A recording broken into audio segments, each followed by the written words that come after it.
Yes, so this is my as usual in one take talk on video, um possibly live if some people have hacked into my phone or my computer. Um and just talking about, well, how my day went today. Weekend's over, it's Monday. And of course I'm just spending the boring pandemic summer mostly inside trying to recover my sore neck, um which, well, some of the doctors who chase after my problem every day think that it's pretty severe, but if it's something that's requiring surgery, or even maybe like injections, then I would basically hand over the case to my friends in the United States. My blockmate Jessie is a radiologist. She was trained right in New York, at one of the best. I think it was Cornell medical, or one of the ones in New York. So Jesse would be looking at my MRIs, and of course my brother-in-law, Tony Wong, is head of radiology at Columbia Presbyterian Hospital. The lighting's really bad, but I don't care. Mm, I'm just spending the evening inside. Just not much makeup on today. And I spent all day just doing what I sort of plan to do. So I'm gonna show this, which is part of my weekly planner, and I decided to go for like a all in one week, like a one sheet of paper plan, because if I do it like, I showed on Instagram before, to have just like one page per day, then I end up doing more. But if I have one whole page for the whole week, then somehow I do less per day. So this is all I let myself do today on Monday. So I just try to make myself have more fluids. Um, I didn't have my greens. It just, I don't know. On my diet, I just want to eat less, do everything slower. Then I got some fresh air. I've been following some, well, online chiropractors um who've been giving good advice. Like there's one on YouTube called Dr. Eric Berg, and they're just really smart people, because now he's become famous for teaching people how to go on diet, low carb, or he talks about even meditation, um, every kind of thing. But he was trained as a chiropractor. He has no MD, um, and everything he says turns out to be effective. So like, you listen to the person who's effective, even though he was trained as something else. And that's how, well, in my circle, everybody kind of is like, learned something else and trained as something else, and then became world famous, um, doing something totally different, but, giving such practical help that you become really successful at it. Um, and just like that, like, well, my thesis advisor and now my good friend Eric, Eric Gray, like, he studied like classics and Latin and stuff. He spent a year at Harvard, and then he went to Cambridge in England. And, he just like learned Greek and Roman languages in college. But now he is the world famous expert in Victorian art, like the most beautiful, art that's from Europe and England, late 1800s, 1900s, you cannot walk in to a palace in England or France or anywhere without looking at all the stuff that Eric is best at in the whole world. And then, of course, Matt is the same way because he studied economics at Harvard. He wrote a thesis. I think he has either a magna or a summa, which means he's either first or second class Harvard. Um, but you know what? Matt ended up being one of the most successful, um, options traders on Wall Street. Um, Basically, all that means is he's one of the best bankers, um, doing the most complicated stuff. But you know what? He learned it all on the job. Um, he learned it all on the job, and he does kind of the stuff that my first dad um makes a living doing in investing, just thinking ahead, reading the news, um kind of like a self-taught chef. He just he just does his deals how, whatever way possible, not by what you learned in school. He'll put together a bunch of things that have nothing to do with what he's supposed to do, but it works. And he makes a ton of money, and he's the best in the world at what he does. Um, well, and that of course makes me think of my piano teacher, Robert Levin. Everybody knows him from Harvard, but not just that. He's one of the world's most famous musicians. And he goes into history. He's been awarded by Washington, the people in the Kennedy, arts in Washington. He's celebrated in Washington, Academy of Arts and Sciences. Um, and none of us are really good at the nerdy stuff, my teacher, Professor Levin, um, he's one of the world's most famous pianists alive right now. Nobody ever really taught him piano. Um, and his job as a professor at Harvard, um, is completely different. But he's famous for being extremely cool, and he taught all of us jazz at Harvard. That's the class he taught. Um, but you know what? I'll tell you the secret. The secret is that he's the world's most famous person in one thing that goes into history as well, and that is Mozart. He's the world's expert at Mozart. The famous composer, and he knows everything about Mozart just by learning it himself. He goes into history, like um, there's nothing in music that's more famous than Mozart. Um, and that's what he is. In the whole world, literally everybody knows him. Billy Joel. Um, Billy Joel, I love Billy Joel, is really good friends with Professor Levin. My teacher, Robert Levin, just happened to be on some TV shows celebrating the 300 years of piano. It was like the 300th birthday of the piano.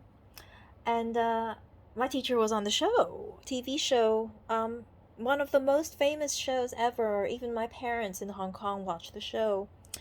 And that's how he met Billy Joel. And so, you know, my piano teacher, who's like my god dad, has all these stories about how much fun he had with Billy Joel. And Billy Joel really respects my teacher and still turns to him for advice. Because, Billy Joel is actually one of the world's greatest pianists. He makes up all his songs on his own, and he plays it on the piano, and he's still alive. And he's basically like one of my uncles. So I can't wait to meet him one day if the pandemic is over quickly. And he has a gorgeous daughter called Alexa Joel. His brother is a conductor. Um, but Billy Joel really respects pop music, and he also plays a little Mozart. And classical music isn't really what everybody listens to, but everybody knows Mozart, and Billy Joel loves Mozart. Um, and it's what inspires his pop music, like Uptown Girl. It's all from came from Mozart. I love Uptown Girl. It's the song I listen to like on repeat on Spotify. And I just did it today. Just listen to Uptown Girl like 5 times today. Um, Uncle Billy Joel. And so many stories about him.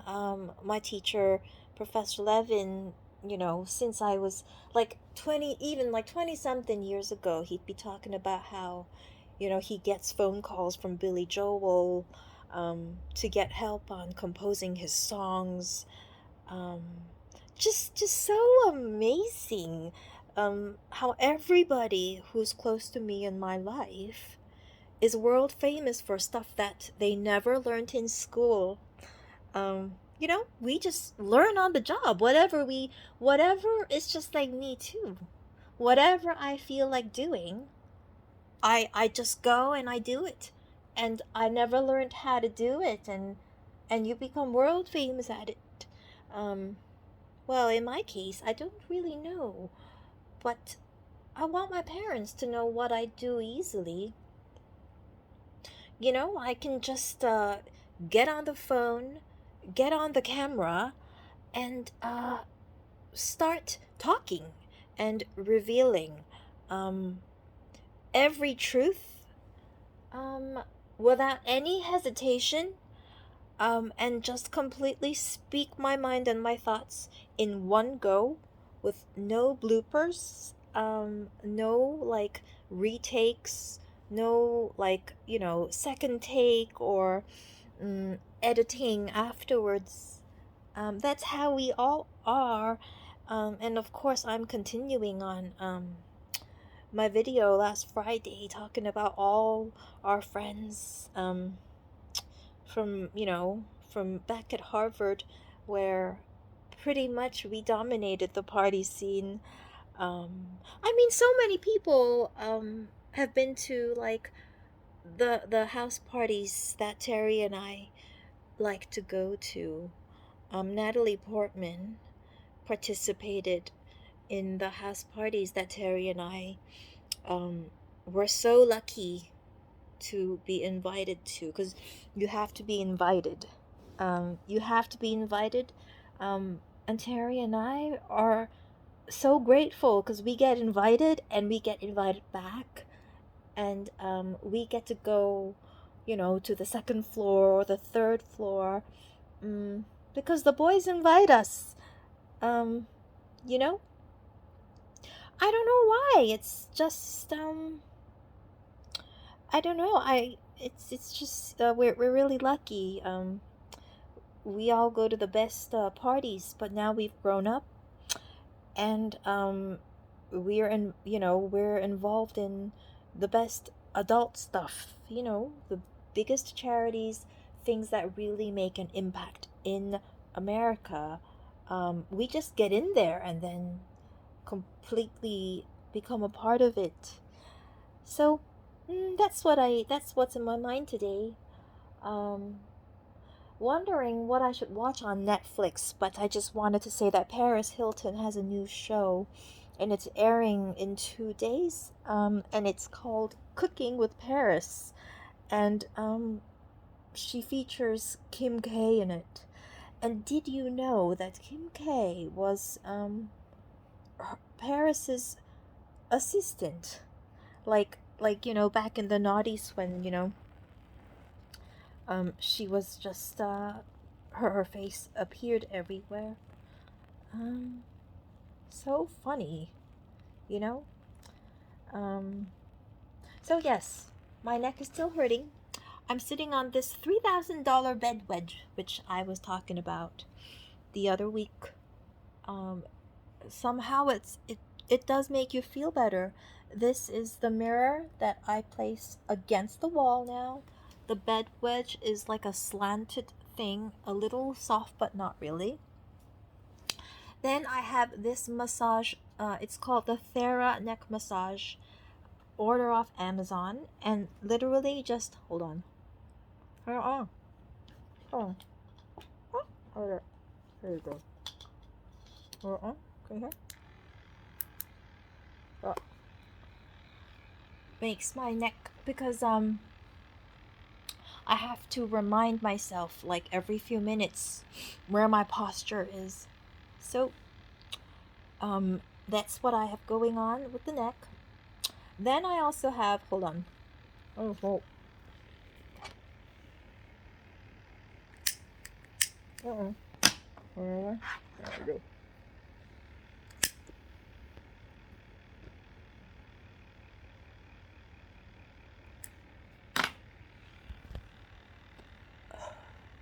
go. This helps me get through the day. Then have a couple. I went to the cigar shop today and I got more of these. My parents give me limited pocket money during the pandemic, so I limit the things I buy. So I love the Trinidad Fundadoras.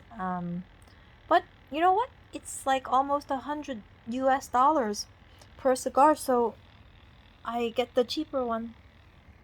This one, Lara Naga Habana. It's still Cuban, but it doesn't go in as smooth, and it doesn't really help you breathe better. But during the pandemic, my pocket money is limited, so I have to, adjust around my life. Um, but my parents always watch over me.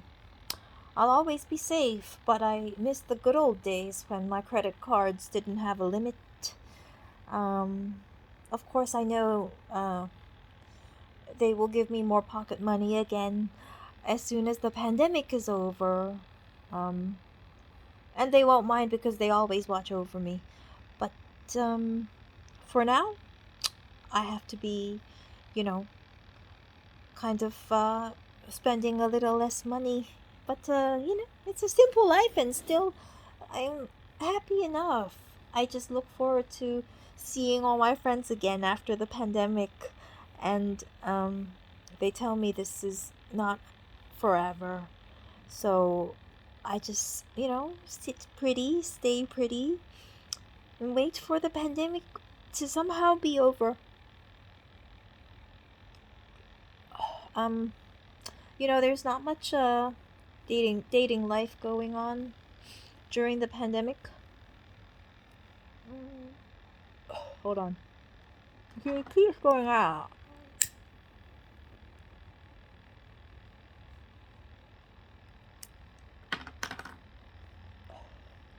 But everybody knows I'm not the kind of girl. I'm not the kind of girl who chases after boys. All my life, in my entire life history, I've never chased one single boy. Um, I end up with the ones who chase me really hard. Um, and then somehow I leave it up after that. I leave it up to my friends and my parents and my family um, to decide. Like if it's a guy who's just really not a good guy and he's the wrong choice for me and he doesn't make me happy and somehow he makes me upset like once every few days. It's not perfect. There's a, once every few days there's something like a hiccup, even a tiny bit. I can't tolerate it. And neither can my friends and family, close family. So I don't really handle what happens afterwards. And the rest of my friends and family, you guys are here to just insist what I uh, shouldn't want, and somehow you guys get rid of it. Um, but yeah, I've never chased a boy in my entire life. Um, my teenage high school crush was it became my first boyfriend. Um, it was just like a dream come true. We were having phone sex for a couple years in high school because we went to boarding school. Um, and then he just came up to me senior year and he said, "I want to let you know that I really like you." And then we, you know, became adults really quickly. And maybe that's also because Alan had been dating since junior high. Um, he lived in LA. I think his parents have a house near Bel Air, but they divorced, and his dad owns a Chinese restaurant, and his mom runs a business. And Alan's really like kind of a party boy. He's really cool. He's smooth. And he was my first boyfriend, but he was also the guy I had a crush on and I wanted to go out with. So things just turned out really well for me. And then um, with the boyfriends that were really wrong and just completely wrong, my friends and family just quickly identify the problem and get rid of it. Because I'm kind of nice. I don't know how to like fight back and say, um, kind of say ugly things. So I can't be with someone who makes me irritated. Mm, it just has to work completely, perfectly, or else I can't. Um, and this strategy should end up fine. I'll probably end up with the man I love, living in the States. You know, nice gentleman, super smart, successful, doesn't say much, supports me, stands behind me, dresses really nicely, wears a lot of Hermes, you know, just another Matt if Matt's married. Um, but yeah, I'm just thinking. I've never chased a boy before. That's the thing. Um, People think it's funny because I get invited to the best parties. I dress really slutty sometimes. Um, you know, you hook up with people once or twice, but even then, the guy's doing the chasing. Um, and then if it's a relationship, normally it's because the guy asks me out again and again. Sometimes I say yes, sometimes I say no. And then they just have a thick skin and call every single day and everything. Then when someone starts calling every day, um, if he's not saying the right things, then somehow I don't feel right. And then my friends and family can identify that and they get rid of it. So that's how it works with me. Um, I'm just always really happy. Everything's always the same with me. Mm.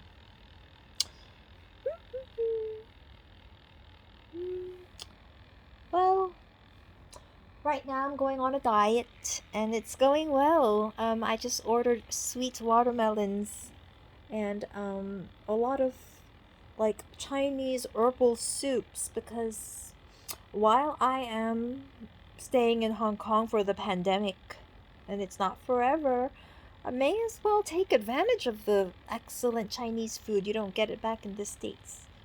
Um, my primary doctor, who I love like a mother or like my aunt, like as an aunt or a mother, Professor Lee Mack, as I've talked about in prior videos. Um, she said she's 80 years old.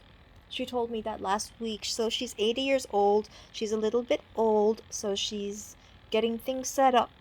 Um, so I'm still good after, she gets really old. But basically she just makes sure everything always stays happy with me. Um, you know,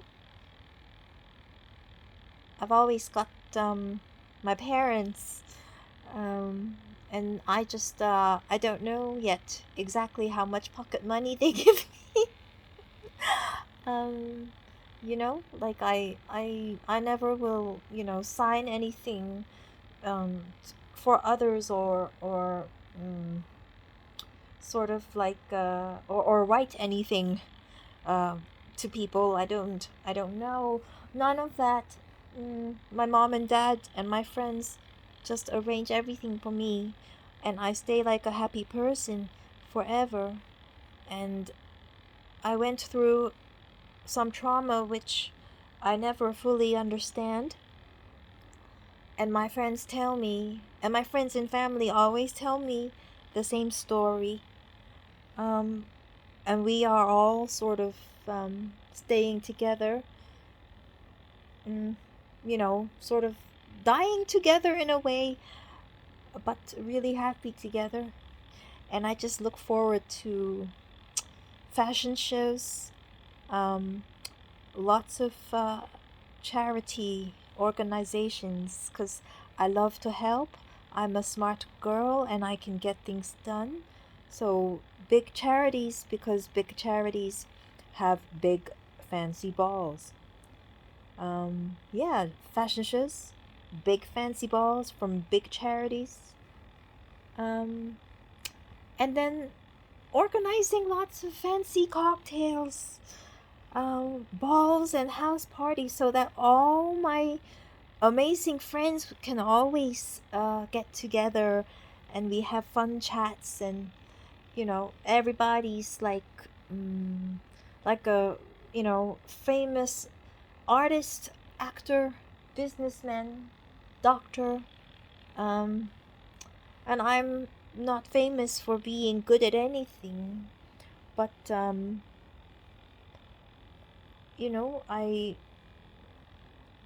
a happy person, and maybe I'll take some photos with people, um and my parents will arrange things so that nobody can take ugly photos of me or write something bad about me. So that's all I know. And I'm really happy. I miss everyone, and um, you know, just partying together. Um, Thinking about my friends. We're all real people, real history.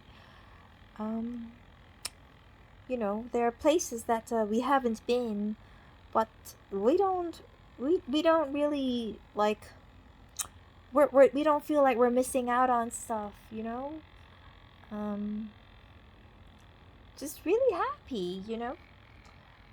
I follow the Met Museum's art podcasts right now. They are talking about the Medici, um, you know, gorgeous European paintings.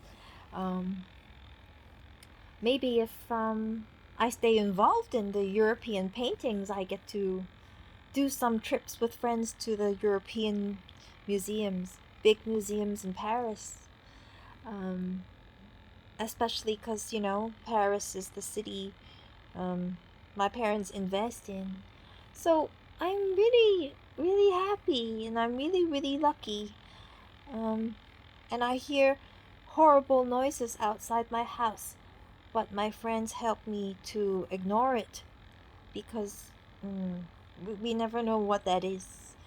And they tell me that I'm just thinking too much. Mm, and I try to move more slowly now that my neck is hurting. Mm, and just try to stay well and wait for my friends and family to rescue me. Um, and they say that if they cannot rescue me, then nothing happened at all. So I'm really happy. And I put on these Samsung earbuds mostly during the day so that I can't hear horrible things outside. Construction workers doing renovations. I guess some apartments really need, they really need renovation. Um, structural, structural renovation.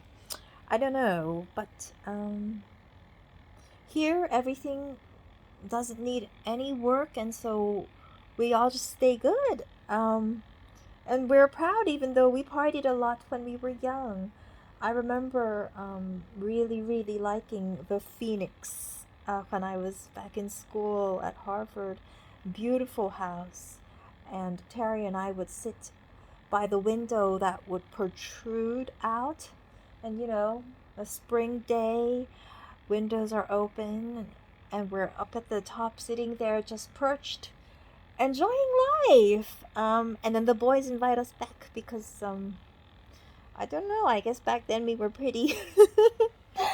And well, we still stay pretty. I don't really know much, and I just know that my friends still think I'm really pretty, and I just stay the same. Um, stay the same. Make sure everyone still loves my graceful behavior, and I spend the rest of my life um, keeping my friends together and helping a lot of people and enjoying wearing pretty clothes. So, really happy. um, Taking painkillers, of course, pills, but everything's watched by the doctors, so I feel pretty safe. Whoops, this video has gone beyond 30 minutes, and it cannot, we don't want it to go past 30 minutes. It cannot. Um, you can't go past 30 minutes. This video is actually supposed to be only 10. It's never ever step beyond those bounds. So, um, we're gonna have to stop it and talk more in a little bit.